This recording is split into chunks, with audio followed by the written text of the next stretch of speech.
Well, do you know what's fun about being mayor? There's some bad things. When I was mayor, the compensation was practically zero. They thought it was an honorary job, but I spent full time and my family suffered severely because of lack of funds.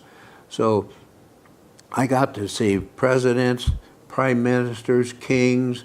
I traveled some that I thought I'd ever do. People called me Your Honor.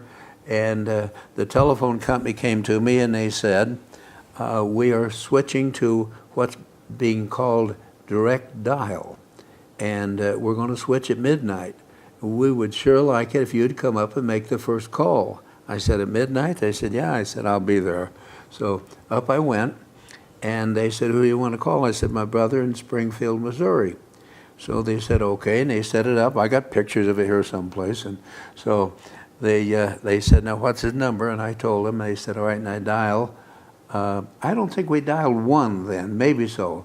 But anyway, they gave me this area code, which was strange to me, and I dialed that, then dialed his number, and I said, I'm not getting an operator. They said, you don't need one. I said, now how are you going to get the call through? You got to have an operator.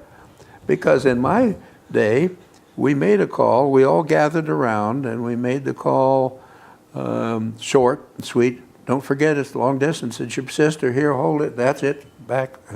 And they switch that phone back and forth, you know. So at any rate, we made the call, and it worked. And I was surprised. And then, if you think that's not bad enough, I started, we were having trouble with Russia.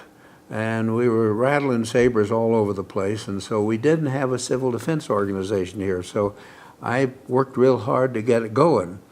And I hired a chief master sergeant retired from the base to run it.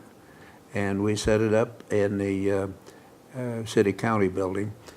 So he came up with a guy in a gray flannel suit and necktie and fresh shaven, looking good. And I thought, uh-oh, can't handle this. We can't afford it. So he said, introduced him. He said he's with the telephone company. We want to explain this new system called 911. And I said, sure, go ahead. And he started telling me about it, and I started laughing. I said, you guys aren't serious.